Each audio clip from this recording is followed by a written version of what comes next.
नाग पंचमी की कहानी। एक नगर में एक सेठ जी रहते थे। उनके 7 बेटे और 7 बहुएं थी। इन 7 बहुओं में से 6 बहुओं के तो पियर थे, लेकिन 7वीं बहू के पियर नहीं था। जब वह गर्भवती हुई तो उसे घेवर खाने की इच्छा हो रही थी। उसके मायका नहीं था तो उसने एक घेवर चुरा कर पानी भरने गई तब ले गई। वहां जाकर पेड़ के नीचे घेवर रख दिया और सोचा कि पानी भरकर आराम से घेवर खा लूंगी। जब वह पानी भरकर घेवर लेने गई तो वहां घेवर नहीं मिला। उसे उस पेड़ के पास एक बॉम्बी थी, उसमें एक नागिन रहती थी। वह नागिन भी उस समय गर्भवती थी। घेवर को देखकर नागिन की इच्छा उसे खाने की हुई और उसने घेवर खा लिया।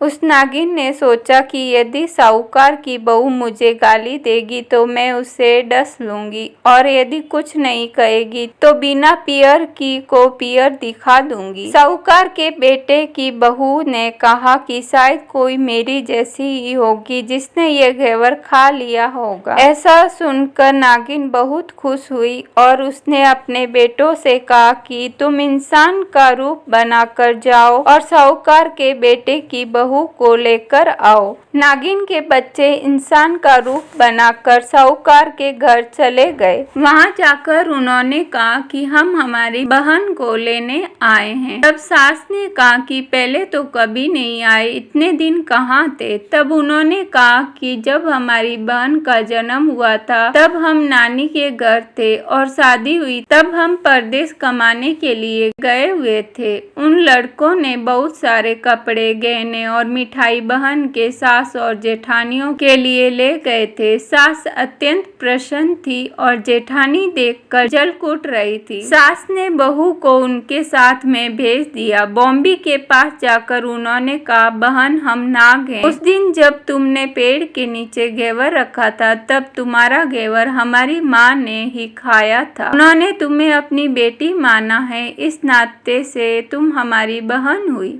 बहन अब तुम हमारी पूंछ को पकड़ लो और डरना मत। कहने पर वह पूंछ पकड़कर बॉम्बी में चली गई और वहां पर उन्होंने उसे बहुत लाड प्यार और सुख से रखा। वहीं पर उसने एक लड़के को जन्म दिया।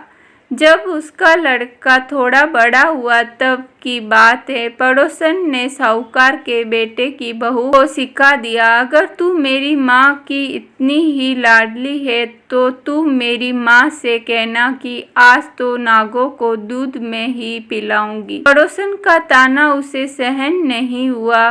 वह माँ से जिद करके नागों का दूध ठंडा करने लगी। दूध ठंडा नहीं हुआ था कि उससे पहले ही उसके बेटे ने घंटी बजा दी। घंटी की आवाज सुनकर छोटे बड़े सारे नाग दूध पीने के लिए दौड़ पड़े। जब उन्होंने दूध में मुंह लगाया तो बहुत सारे सांपों का मुंह जल गया। तब नाग क्रोधित होकर बोलने लगे कि हम बहन को काटेंगे। उसकी माँ ने उन्हें समझाते हुए कहा कि इसे मत काटो, ये तुम्हें आशीष देगी। तब साहूकार के बेटे की बहू ने कहा, जियो मारा नाग नागिन, जियो मारा खाडिया ओडिया वीर, वीर उठावे देखनी रो सिर, सिर तो फट जाव पण वीर जीता रेवे। थोड़े दिन बीत जाने के बाद पड़ोसन ने फिर से ताना मारा कि यदि मेरी माँ तुझ पर विश्वास करती तो तुझे 7वें कोटे की चाबी देती। उसने माँ से जिद करके चाबी ले ली और जब ताला खोला तो अंदर झूले में बाबा नाग झूल रहे थे।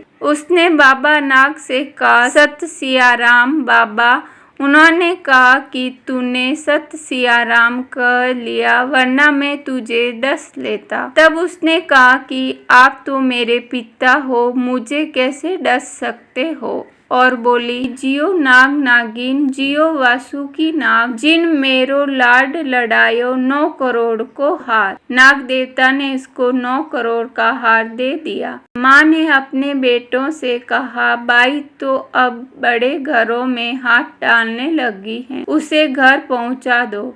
नागों ने साहूकार के बेटे की बहू को बहुत से गहने कपड़े दिए और ससुराल पहुंचा दिए। थोड़े दिनों की बात है, उसका बच्चा झाड़ू तोड़ रहा था। ताई ने कहा, झाड़ू मत तोड़ो, इतना तोड़ने का शौक है तो तेरे नाना मामा के यहाँ से लाया होता। सांपों ने सुन लिया, माँ से जाकर कहा। माँ ने कहा 2 झाड़ू सोने की बनवाओ, 2 चांदी की बनवाओ, वे दे आओ। ताइयों देख कर जल गई, कहने लगी इसके तो ताने मारने से धन बढ़ता है। कुछ दिनों के बाद की बात है, बच्चा गेहूं बिखेर रहा था। ताई ने ताना मारा, गेहूं बिखेरने का शौक है तो नाना मामा से ले आता, हमारे यहाँ तो मत बिखेर। सांपों ने सुन लिया, जाकर माँ से कहा। माँ ने कहा 2 बोरी दाने सोने के घड़ाओ, 2 बोरी दाने चांदी के घड़ाओ और दे आओ। ताइयां और जल गई, कहने लगी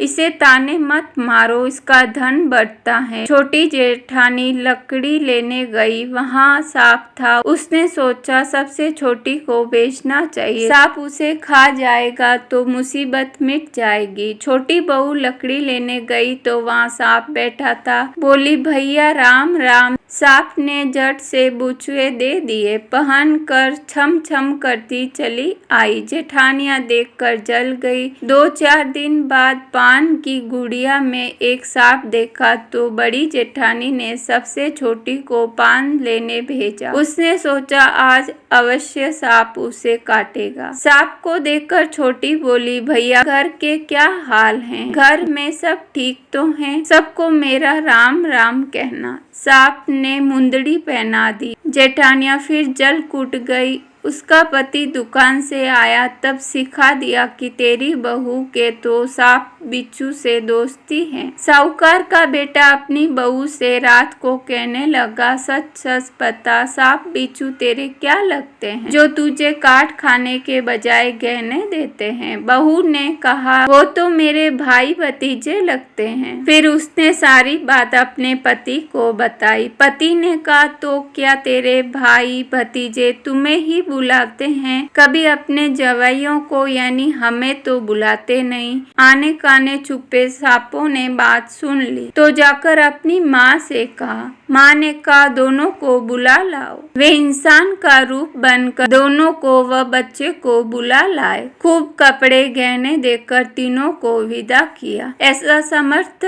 मायका नाग नागिन की कहानी कहने वालों को, नाग पंचमी की कहानी सुनने वालों को सबको मिले। जैसी अनपीहर के पहले रही थी वैसी किसी को भी न रखे।